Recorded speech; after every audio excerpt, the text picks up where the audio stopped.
எனது அனைத்து மக்களுக்கும் தமிழ் சிங்கள புத்தாண்டு நல்வாழ்த்துக்களை தெரிவித்துக் கொள்கின்றோம். சுப அலுத்த உருத்தக் வேவா.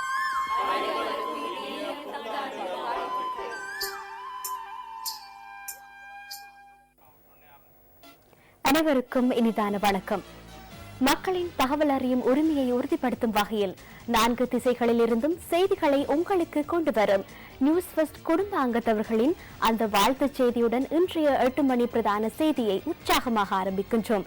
உங்களோடு நான் அருணி இரேஷா அருளானந்தம். முதலில் இன்றைய நாளுக்கான தலைப்புச் செய்திகள். நாட்டின் பல்வேறு பகுதிகளிலும் தமிழ் சிங்கள புத்தாண்டு களை கட்டியது.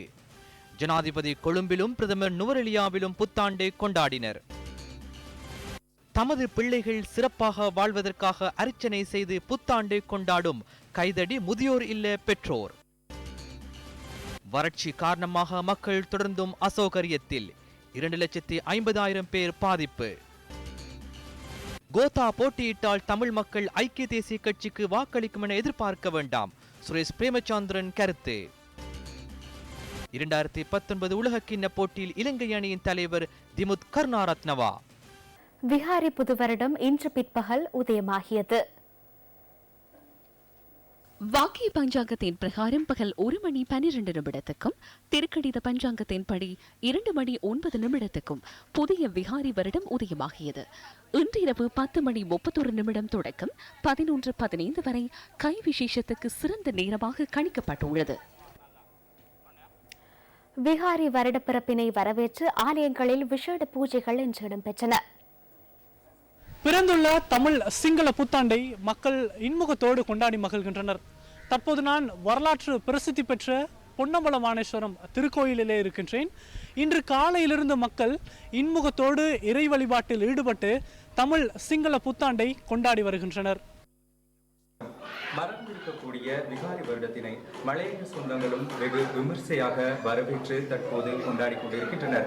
இதே சந்தர்ப்பத்தில் மலையகத்தில் இன்றையும் கூட சித்திரை புத்தாண்டு களை கட்டி இருக்கக்கூடிய இந்த சந்தர்ப்பத்தில் சித்திரை வருடாந்த மகோற்சவ பெருவிழாக்களும் மலையகத்தின் பல பகுதிகளில் இருக்கக்கூடிய ஆலயங்களில் வெகு விமர்சையாக கொண்டாடப்பட்டது. நாட்டின் ஏனைய பகுதிகளை போன்று கிழக்கிழங்கையின் மட்டக்களப்பு வாழ் மக்களும் சித்திரை புத்தாண்டை வெகு விமர்சையான முறையில் கொண்டாடி வருகின்றார்கள்.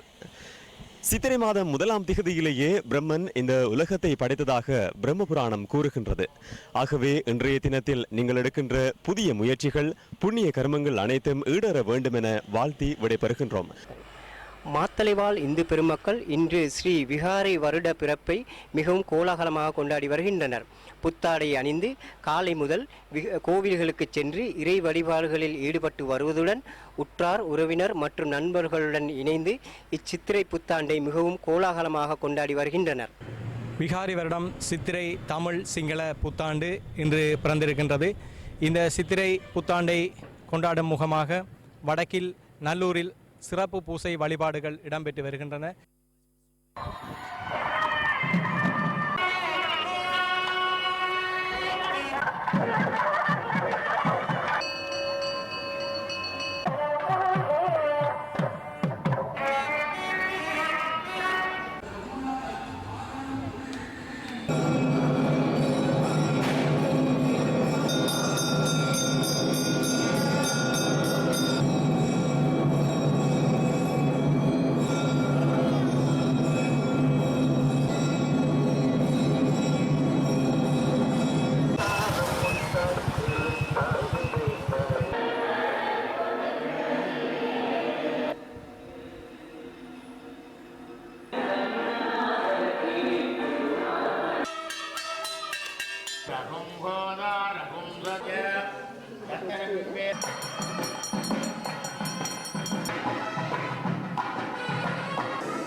இதேவேளை இன்று உதயமான சுப நேரத்தில் விகாரைகளுக்கு சென்ற பௌத்த மக்கள் சமய வழிபாடுகளுக்கு முன்னுரிமை வழங்கி புத்தாண்டை கொண்டாடினர்.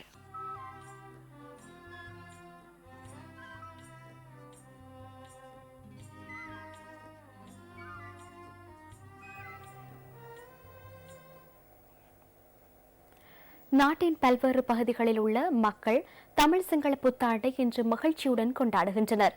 கால ஓட்டத்தின் வேகத்தில் களைத்து போயுள்ள மனிதனுக்கு பண்டிகைகளும் கொண்டாட்டங்களும் புத்துயிர் அளிக்கின்றன. சித்திரை புத்தாண்டு தொடர்பில் நியூஸ் ஃபர்ஸ்ட் கொண்டு வரும் விசேட தொகுப்பு அடுத்து.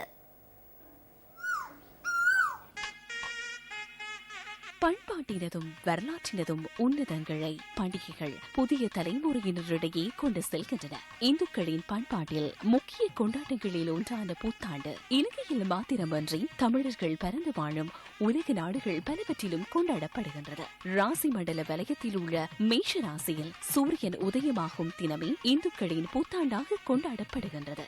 சூரியன் மீண்டும் மேஷ ராசிக்கு வரும் வரையான காலம் ஒரு தமிழ் வருடம் எனவும் சோதிடம் கூறுகின்றது. உள்ள தோஷங்களை நிவர்த்தி செய்வதற்கான பரிகாரங்களை தேடும் புண்ணிய காலத்தில் தோஷங்கள் நீங்க பெற மருத்து நீர் ஆடப்படுகின்றது. புத்தாடை அணிந்து ஆலயங்களில் விசேட வழிபாடுகளில் ஈடுபட்டு பெரியோர்களிடம் ஆசீர்வாதம் வாங்குதலும் மரபாக இந்த நாளில் பின்பற்றப்படுகின்றது. ஆண்டின் வருங்கால பலன்களை அறிந்து கொள்ள பஞ்சாங்கம் பார்க்கின்ற நிகழ்வும் புத்தாண்டின் போது முன்னெடுக்கப்படுகின்றது. ஆண்டு முழுவதும் செல்வம் கொழிக்க வேண்டும் என்பதற்காக கைவிசேஷம் பெறுதல் எனப்படும் பண கொடுக்கல் வாங்கல்களும் இடம்பெறுகின்றது. நண்பர்கள் உறவினர்களுடன் இணைந்து அறுசுவை உணவினை உண்டு வாழ்த்துக்களையும் இந்த நாளில் பரிமாறுகின்றனர். புத்தாண்டை முன்னிட்டு கலை கலாசார அம்சங்களிலும் எமது முன்னோர்கள் ஈடுபட்டுள்ளனர். காலை வேளையில் மத அனுஷ்டானங்கள் இடம்பெறுவதுடன் மாலை வேளையில் விளையாட்டுகளும் நண்பர்கள் உறவினர்களுடன் உறவாடுதலும் நமது முன்னோர்கள் நமக்கு கற்றுத்தந்தவையாகும். பிறந்திருக்கும் புது வருடம் அனைவருக்கும் சாந்தியும் சமாதானமும் நிறைந்ததாய் அமைய நியூஸ் ஃபர்ஸ்டின் நல்வாழ்த்துக்கள். விகாரி வருடப்பிறப்பு தொடர்பில் விவரிக்கின்றார் இந்து குருமார் அமைப்பின் தலைவர் சிவஸ்ரீ வைத்தீஸ்வர குருக்கள். பிறந்திருக்கக்கூடிய மங்களகரமான விகாரி எனும் பெயருடைய இப்புதிய வருடத்திலே அனைத்து தமிழ் மக்களுடைய மனங்களிலும் எண்ணங்களிலும் இருக்கின்ற நினைவுகள் அனைத்தும் ஈடேற வேண்டும் என முதல் கண் பிரார்த்தனை செய்கின்றோம். தொடர்ந்து அன்பு, மனிதநேயம், கருணை, காருண்யம், ஜீவகாருண்யம் இவற்றினைத்தான் அனைத்து மதங்களும் போதிக்கின்றன. இவ்வகையிலே நாம் இவற்றினை உணர்ந்து நடப்போமானால் மனிதநேயம் நிச்சயமாக பிறக்கும். இவ்வாறான ஒரு மனிதநேயம் ஏற்படும் பட்சத்திலே அனைவரும் நாட்டிலே சுபீட்சகரமாக இன்பகரமாக வாழ்ந்திட முடியும். பிறந்திருக்கக்கூடிய மங்களகரமான விகாரி வருஷம் அனைவருக்கும் மனதில் வேண்டியவை அனைத்தும் நிறைவேற வேண்டும் என பிரார்த்தனை செய்து உமது புதுவருட நல்வாழ்த்துக்களையும் நல்லாசிகளையும் மீண்டும் பகிர்ந்து கொள்கின்றோம். அடைந்திருக்கும் வெற்றியின் பலன்களை அனுபவிப்பதுடன் தேசிய இலக்குகளை அடைவதற்கு இந்த புத்தாண்டில் ஒருமித்த லட்சியத்துடன் ஒன்றிணைவோம் என ஜனாதிபதி மைத்ரிபால சிறிசேன தெரிவித்துள்ளார். சித்திரை புத்தாண்டு எனும் உயரிய கலாசார பண்டிகையானது சந்தை பொருளாதார கோட்பாடுகளின் பாரிய தாக்கங்களுக்கு உள்ளாகியிருக்கும் இந்த காலத்தில் அதை கடந்து இப்பண்டிகையின் உள்ளார்ந்த பண்புகளை புரிந்து கொள்ள முயற்சித்தல் அவசியமாகின்றது என ஜனாதிபதி குறிப்பிட்டுள்ளார். இதேவேளை புத்தாண்டு சம்பிரதாயங்களுக்கு முன்னுரிமை வழங்கி ஜனாதிபதி மைத்ரிபால சிறிசேன இன்று கொழும்பில் உள்ள தனது உத்தியோகபூர்வ இல்லத்தில் புத்தாண்டை கொண்டாடினார்.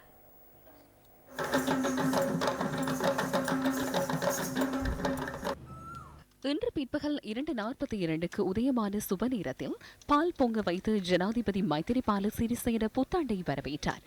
இந்த நிகழ்வில் ஜனாதிபதியின் பாரியார் ஜெயந்தி சிறிசேன உள்ளிட்ட குடும்ப உறவினர்களும் இணைந்து கொண்டிருந்தனர். அதனைத் தொடர்ந்து கடமைகளை ஆரம்பிக்கும் சுபநேரத்தின் பின்னர் ஜனாதிபதியின் உத்தியோகபூர்வ இல்லத்தின் வளாகத்தில் ஜனாதிபதி மரக்கன்றொன்றை நாட்டினார். உதயமான புத்தாண்டில் ஜனாதிபதிக்கு வாழ்த்துக்களை தெரிவிக்க அமைச்சர்கள் மற்றும் பொதுமக்களும் இணைந்து கொண்டிருந்தனர். அவர்களை வரவேற்ற ஜனாதிபதி விருந்துபசாரமும் வழங்கினார்.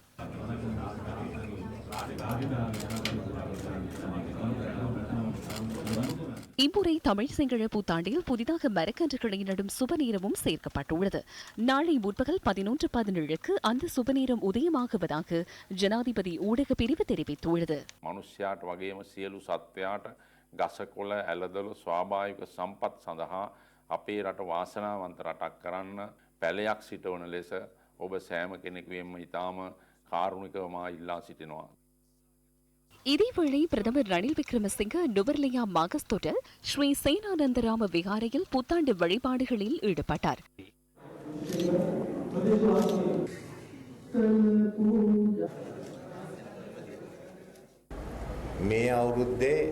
இந்த வருடம் எமக்கு பாரிய திட்டங்களை முன்னெடுக்க முடியும். சிறந்த திட்டங்களை இந்த புத்தாண்டில் நிறைவேற்ற எதிர்பார்க்கின்றோம். அனைவருக்கும் மலர்ந்திருக்கும் புத்தாண்டு இனிய புத்தாண்டாக அமைய வேண்டும் என வாழ்த்துகின்றேன். அதே போன்று உரிய நேரத்தில் மழை கிடைக்கும் எனவும் எதிர்பார்க்கின்றோம்.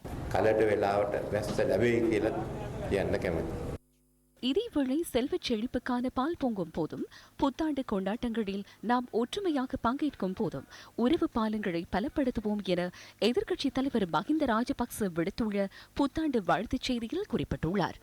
வளமான இலங்கைக்கான பங்களிப்பை செலுத்துமாறே மக்களிடம் இந்த புத்தாண்டில் கேட்டுக்கொள்வதாக எதிர்க்கட்சித் தலைவர் கூறியுள்ளார். எமது மக்களின் அரசியல் அபிலாஷைகள் நிறைவேற பெற்று இந்த நாட்டில் நிரந்தர அமைதியும் நீதியும் நிலைநாட்டப்பட இந்த நன்னாளில் இறைவனை வேண்டுவதாக தமிழ் தேசிய கூட்டமைப்பின் தலைவர் இரா சம்பந்தன் வாழ்த்து தெரிவித்துள்ளார். சித்திரை புத்தாண்டானது நல்லிணக்கம் மற்றும் புரிந்துணர்வு என்பவை தமிழ் சிங்கள சமூகங்களுக்கிடையில் மேம்பட கிடைத்த ஒரு வரப்பிரசாதமான பண்டிகையாகும் எனவும் தமிழ் தேசிய கூட்டமைப்பின் தலைவர் சுட்டிக்காட்டியுள்ளார். எனினும் துரதிருஷ்டவசமாக எமது நாட்டில் அத்தகைய நம்பிக்கையை கடந்த காலங்களில் கட்டியெழுப்ப முடியவில்லை எனவும் அவர் குறிப்பிட்டுள்ளார். இந்த புத்தாண்டு நாளில் அற்ப அரசியல் லாபங்களை கருத்தில் கொள்ளாது எமது நாட்டினை முன்னேற்ற பாதையில் இட்டு செல்லும் ஒரே நோக்கத்துடன் தேசிய பிரச்சினைக்கு தீர்வு காண முன்வர வேண்டும் என நாட்டின் அரசியல் தலைவர்களை அழைத்து நிற்க விரும்புவதாகவும் கூட்டமைப்பின் தலைவர் இரா சம்பந்தன் வாழ்த்துச் செய்தியில் கூறியுள்ளார். சித்திரை புது வருடமான இன்று நியூஸ் ஃபர்ஸ்ட் கொண்டு வரும் முதுசம் தொகுப்பு அடுத்து.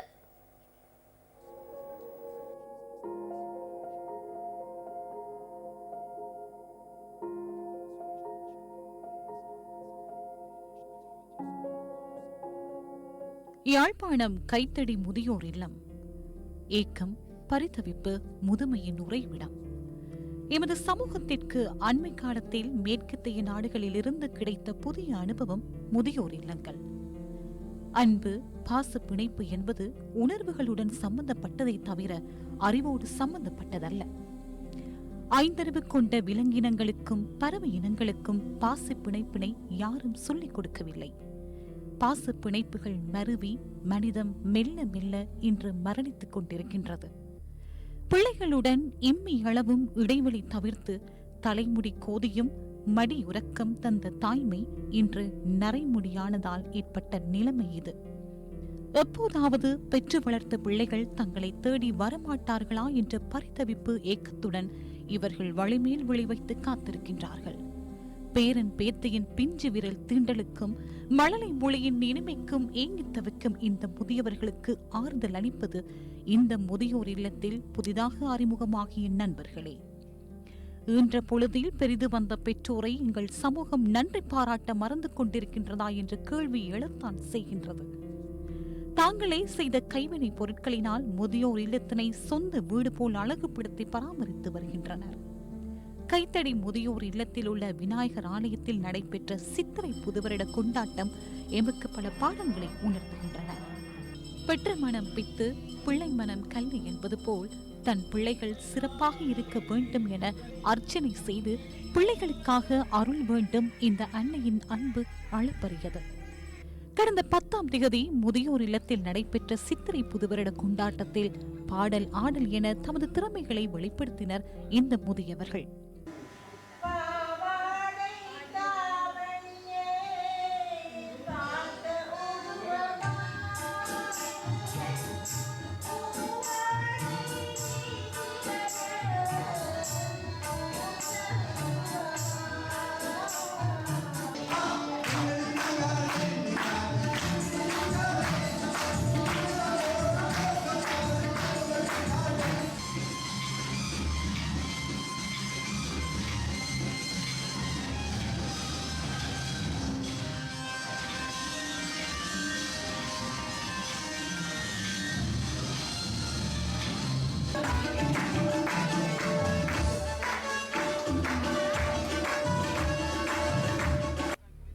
தமிழர்களின் பாரம்பரிய விளையாட்டுகள் வழக்கொழிந்து கொண்டிருக்கின்ற நிலையில் அவற்றினை பேணி பாதுகாப்பதற்கு முதியவர்கள் ஆவணம் செய்கின்றனர். போர்த்தங்காய் அடித்தல், கிடுகு பின்னுதல் போன்ற விளையாட்டுகளை எதிர்கால சந்ததியினருக்கு எடுத்து செல்வதே இதன் நோக்கமாகும். புத்தாண்டு காலத்தை முன்னிட்டு தங்களுடைய குடும்ப பந்த பாசங்கள் அனைத்தையும் மனதிற்குள் அடக்கி வைத்துக் கொண்டு இந்த போட்டிகளிலே பங்கு பெற்று தங்களது திறமைகளை வெளிப்படுத்திக் கொண்டிருக்கின்றார்கள். நியூஸ் செய்திகளுக்காக ராசுதுரை ஏரூபன்.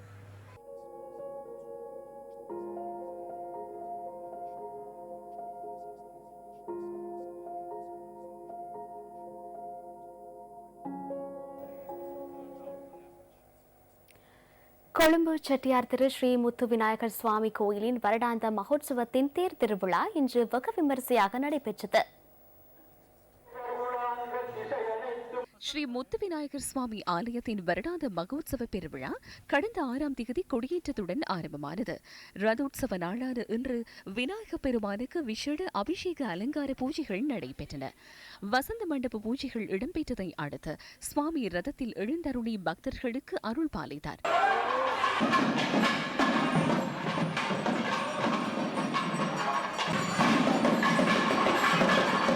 கொழும்பு செட்டியார் திரு ஸ்ரீ முத்து விநாயகர் சுவாமி ஆலயத்தின் வருடாந்த மகோத்சவ பெருவிழாவில் நாளை தீர்த்த திருவிழா நடைபெறவுள்ளது.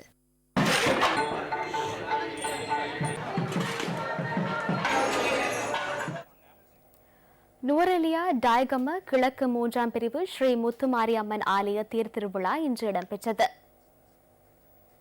நுவரெலியா டாய்கம கிழக்கு 3ஆம் பிரிவு ஸ்ரீ முத்துமாரியம்மன் ஆலயத்தின் வருடாந்த மகோத்சவத்தின் ரதோற்சவம் இன்று இடம்பெற்றது. முத்துமாரியம்மன் முருகன் விநாயகருக்கு காலை விசேட பூஜைகள் இடம்பெற்றதை அடுத்து முத்தேரில் எழுந்தருளி பக்தர்களுக்கு அருள் பாலித்தனர். மங்கள வாத்தியங்கள் முழங்க, தேவார பாராயணங்கள் ஒலிக்க, முத்தேர் பவனி வீதி விழா வந்த கண்கொள்ளா காட்சியை காண்பதற்கு பெருந்திரளான பக்தர்கள் வருகை தந்திருந்தனர். கிளிநொச்சியில் நேற்று நடைபெற்ற நிகழ்வில் கலந்து கொண்ட தமிழ் தேசிய கூட்டமைப்பின் பாராளுமன்ற உறுப்பினர் எஸ் ஸ்ரீதரன் இவ்வாறு கருத்து தெரிவித்தார். ஜனநாயகம் தெரியாதவர்கள் எல்லாம் இப்பொழுது ஜனநாயகம் பேசுகிறார்கள். அந்த ஜனநாயகத்திற்கூடாகவே ஒரு மக்களை மீட்கின்ற போர் என்று சொல்லி 2008, 2009 எங்கள் மீது இனப்படுகொலை புரிந்து எங்களை அழித்த மஹிந்த ராஜபக்ச குடும்பம், அவர்களுடைய குடும்பத்திலே இருந்து ஒருவர் ஜனாதிபதியாக வர வேண்டும் என்கிற அந்த ஜனநாயகம் தெரியாத மனிதர்கள் இப்பொழுது ஜனநாயகம் பேச புறப்பட்டிருக்கிறார்கள். ஈழம் மக்கள் புரட்சிகர விடுதலை முன்னணியின் தலைவர் சுரேஷ் பிரேமச்சந்திரன் இன்று யாழ்ப்பாணத்தில் ஊடக சந்திப்பை ஏற்பாடு செய்திருந்தார். தேசிய கட்சி அரசாங்கத்தினுடைய அமைச்சர்கள் பலரும், முக்கியமாக சுகாதார அமைச்சராக இருக்கக்கூடிய டாக்டர் ராஜித செனரட்ன போன்றவர்கள், அவர்கள் என்ன சொல்கின்றார்கள், கோத்தபாய ராஜபக்ஷ அவர் எலெக்ஷன் கேட்டால் அவர் தோற்பார், வடகிழக்கு மக்கள் அனைவரும் தங்களுக்குத்தான் வாக்களிப்பார்கள் என்ற விடயத்தை அவர் திரும்ப திரும்ப கூறி வருகின்றார். கோத்தபாய ராஜபக்ஷ அவர்கள் தோற்கிறதோ வெல்லுவதோ அல்ல எங்களது பிரச்சனை. ஆனால் தமிழ் மக்கள் பல கோரிக்கைகளை இந்த அரசாங்கத்திற்கு முன்வைத்தார்கள். ஆனால் தமிழ் மக்கள் நீண்ட போராட்டங்களை இன்று வரை நடத்தி கொண்டும் இருக்கின்றார். ஆனால் இவ்வாறான போராட்டங்கள் எதையும் கண்டுகொள்ளாத ஒரு அரசாங்கமாகத்தான் ஒன்றில் அவர்களுடைய தேசிய அரசாங்கம் என்று சொன்ன அரசாங்கமும் இருந்து வந்தது. இன்றைக்கு இருக்கக்கூடிய ஐக்கிய தேசிய கட்சி அரசாங்கமும் அவ்வாறு தான் இருந்து வருகின்றது. இவ்வாறான ஒரு சூழ்நிலையில் தமிழ் மக்கள் ஏதோ முட்டாள்கள் என்ற அடிப்படையில் ராஜித செனரட்னா அவர்கள் ஏதோ தமிழ் மக்கள் அனைவரும் ஐக்கிய தேசிய கட்சிக்குத்தான் வாக்களிப்பார்கள் என்ற அடிப்படையில் வடகிழக்கு மக்களினுடைய வாக்குகள் அனைத்தும் தங்களுக்குத்தான் கிடைக்கும் என்ற விதமான ஒரு கருத்தாடல்களை அல்லது சொல்லாடல்களை அவர்கள் முன்வைக்க தொடங்கியிருக்கின்றார்கள். திரு சம்பந்தன் அவர்கள் விட்ட தவறை இனிமேலும் தமிழ் தலைமைகள் விடமாட்டாது. அது மாத்திரமில்லாமல் திரு சம்பந்தன் சொல்லிவிட்டால் மக்கள் உங்களுக்கு வாக்களிப்பார்கள் என்ற எதிர்பார்ப்பும் உங்களுக்கு இருக்கக்கூடாது. மக்களினுடைய சிந்தனைகள் மாறியிருக்கிறது. தமிழ் மக்கள் மிக மோசமாக உங்கள் எல்லோராலும் ஏமாற்றப்பட்டிருக்கிறார்கள். இந்த அரசாங்கத்தை பாதுகாத்து வைத்ததில் மிக பாரிய பங்களிப்பு செய்தார்கள். ஆனாலும் கூட தமிழ் மக்களுக்கான உரித்தான எந்த விதமான முன்னேற்றங்களும் ஏற்படவில்லை. நாட்டில் நிலவும் கடும் வறட்சி காரணமாக சுமார் 3.5 லட்சம் மக்கள் பாதிக்கப்பட்டுள்ளனர். அத்துடன் நாட்டின் பல்வேறு பகுதிகளிலும் கடும் வெப்பம் நிலவுகின்றது. கடந்த சில தினங்களைப் போன்று இன்றும் நாட்டில் அதிக வெப்பநிலை பதிவாகி இருப்பதாக வளிமண்டலவியல் திணைக்களம் தெரிவிக்கின்றது. குறிப்பாக நாட்டிலே 25 மாவட்டங்களுள் சுமார் 10 மாவட்டங்களுக்கும் அதிகமான பகுதிகளில் 32 செல்சியஸ் பாகைக்கும் அதிக அளவிலான வெப்பநிலை பதிவாகி இருக்கின்றது. இதிலே பொலனறுவை மாவட்டத்தில் 37.4 செல்சியஸ் பாகை பதிவாகி இருக்கக்கூடிய அதே வேளை குறிப்பாக முல்லைத்தீவு மாவட்டத்திலே இன்று சூரியன் உச்சம் கொடுப்பதாகவும் தெரிவிக்கப்படுகின்றது. முல்லைத்தீவு மாவட்டத்தில் வறட்சியினால் 1970 குடும்பங்களை சேர்ந்த 6305 பேர் பாதிக்கப்பட்டுள்ளனர். வறட்சி காரணமாக குடிநீரின்றி மக்கள் பல கிலோமீட்டர் தூரம் நடந்து போய் நீரை பெற்றுக்கொள்ள வேண்டிய நிலைக்கு இவர்கள் தள்ளப்பட்டுள்ளனர். சூரத்துக்கு 4ஆம் ஜீவியத்துக்கு தண்ணிக்கு நாங்கள் 1/2 மைல் தூரம் தான் போய்கொண்டிருக்கிறோம். போய்கொண்டு தான் குளிக்கவோ சமையலுக்கோ அல்ல வீடு கட்டுற வீட்டு திட்ட உதவிகளுக்கோ எல்லாத்துக்கும் அந்த தண்ணி தான் உதவுது. எங்களுக்கு குளத்துல தண்ணி போதிய அளவில் இல்லை. தொடரும் வறட்சி காரணமாக கிளிநொச்சி மாவட்டத்தில் திராட்சை செய்கை அதிக அளவில் பாதிக்கப்பட்டுள்ளது. பச்சிலைப்பள்ளி பிரதேச செயலகத்திற்குட்பட்ட பளை, தர்மக்கேணி, வண்ணாங்கேணி போன்ற பகுதிகளில் திராட்சை பயிர் செய்கை மேற்கொள்ளப்படுகின்றது. வறட்சியினால் பாதிப்புற்ற திராட்சை தோட்டம் தற்போது இவ்வாறு காட்சியளிக்கின்றது. வழமையாக சுமார் 400 கிலோ பூக்கள் பூக்கின்ற போதிலும் தற்போது 20 கிலோ பூக்களை பூத்திருப்பதாக செய்கையாளர்கள் தெரிவிக்கின்றனர். பிஞ்சு பூத்த பூ எல்லாம் ஒரு கருகல் தன்மை ஏற்பட்டு ஒரு குலையில ஒரு 1/2 கிலோ குலை வர்ற ஒரு குலை அது ஒரு 100 கிராம் 200 கிராம் குழியாக மாறுது. முழுக்காவெல்லாம் பிஞ்செல்லாம் வாடி கொட்டி. போன வருடங்கள் எல்லாம் 500 கிலோ அப்படியான 500-700 கிலோவான பல அறுவடையை செய்யக்கூடியதாக இருந்தது. ஆனால் இந்த முறை அப்படியான ஒரு அறுவடையை செய்யக்கூடியதால பெரிய ஒரு நஷ்டத்தை ஏற்படுத்தியிருக்கு. ஆனால் இந்த வறட்சி தன்மைகளை இதுவரைக்கும் யாரும் விவசாய இவர்களை யாரும் பார்த்ததும் இல்லை. கடும் வறட்சி காரணமாக அம்பாறை மாவட்டமும் அதிக அளவில் பாதிக்கப்பட்டுள்ளது. அஷ்ரப் நகர், பள்ளக்காடு பகுதியில் கிணறுகள் நீரின்றி இவ்வாறு காட்சியளிக்கின்றன. சுமார் 3 கிலோமீட்டர் தூரம் சென்றே இந்த பகுதி மக்கள் தமது குடிநீர் தேவையை பூர்த்தி செய்கின்றனர். தொடரும் வெப்பமான வானிலையினால் 115 குடும்பங்கள் நீரை பெறுவதற்கு நடந்து செல்கின்ற நிலைக்கு தள்ளப்பட்டுள்ளனர். வறட்சி ஒரு பக்கம், மற்றது தற்போது இந்த குடிநீர் முன்னறிவித்தல் இல்லாமல் இவங்கள் தடை செய்வதாலே நாங்கள் அன்றாட தேவைகளை நிறைவு செய்வதற்கு மிகவும் கஷ்டப்பட்டு கொண்டிருக்கின்றோம். அந்த கோடைக்கு சரியான வெயில் வெப்பம் காரணத்தாலே எல்லாம் செத்து பெய்து ஒரு வழியும்.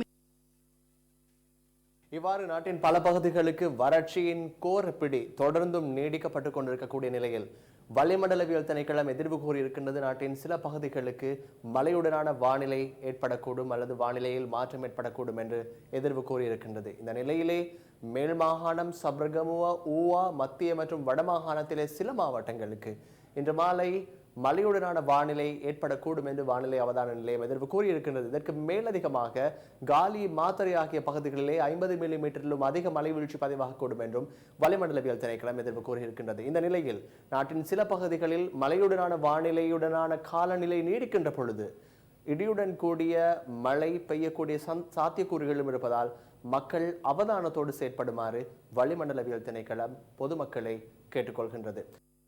தொடர்வது விளையாட்டுச் செய்தி. உலகக்கிண்ண கிரிக்கெட் தொடரில் இலங்கை அணியை திமுத் கருணாரத்ன வழிநடத்த உள்ளதாக தகவல்கள் வெளியாகியுள்ளன. NCC விளையாட்டுக் கழகத்தின் உத்தியோகபூர்வ ட்விட்டர் பக்கத்தில் இந்த விடயம் குறிப்பிடப்பட்டுள்ளது. எவ்வாறாயினும் உலக கிண்ணத்தில் பங்கேற்க உள்ள இலங்கை குழாம் இதுவரையில் அறிவிக்கப்படவில்லை. உபாதைக்குள்ளாகியுள்ள வீரர்கள் தொடர்பில் எதிர்வரும் 16ஆம் தேதி கலந்தாலோசித்து அதன் பின்னர் எதிர்வரும் 18ஆம் தேதி உலக கிண்ணத்தில் பங்கேற்க உள்ள இலங்கை குழாம் அறிவிக்கப்பட உள்ளதாக தகவல் வெளியாகியுள்ளது. ஆசிய பளுதூக்கல் சாம்பியன்ஷிப்பில் பங்கேற்க உள்ள இலங்கை குழாம் அடுத்த செவ்வாய்க்கிழமை சீனாவுக்கு பயணமாக உள்ளது. ஆசிய பளுதூக்கல் சாம்பியன்ஷிப் தொடர் சீனாவில் நடைபெற உள்ளது. தொடரில் பங்கேற்க உள்ள இலங்கை குழாத்தில் 4 வீரர்களும் 2 வீராங்கனைகளும் உள்ளடங்குகின்றனர். சிந்தன கீதால் விதானகி 81 கிலோ இடைப்பிரிவிலும், இந்திக்க திசாநாய்க்கு 73 கிலோ இடைப்பிரிவிலும், திலங்க பலகசிங்க 61 கிலோ இடைப்பிரிவிலும், இசுருகுமார 55 கிலோ இடைப்பிரிவிலும் போட்டியிட உள்ளனர். மகளிர் பிரிவில் ஹங்சனி கோமஸ் 49 கிலோ இடைப்பிரிவிலும், சமரி வர்ணகுல சூரிய 55 கிலோ இடைப்பிரிவிலும் போட்டியிட உள்ளனர். ஆசிய பளுதூக்கல் சாம்பியன்ஷிப் ஆனது ஒலிம்பிக் சாம்பியன்கள் மற்றும் உலக சாம்பியன்கள் பங்கேற்கின்ற சிறப்பானது ஒரு தொடராகும். எனது அதிகபட்ச திறமையை வெளிப்படுத்தி இலங்கைக்கு பதக்கம் ஒன்றையும் புகழையும் ஈட்டிக் கொடுக்க எதிர்பார்க்கின்றேன். இத்துடன் நியூஸ் ஃபர்ஸ்டின் 8 மணி பிரதான செய்தி அறிக்கை நிறைவடைகின்றது. மீண்டும் சந்திக்கலாம் நியூஸ் ஃபர்ஸ்டின் 10:30 பிரதான செய்தி அறிக்கையில். வணக்கம்.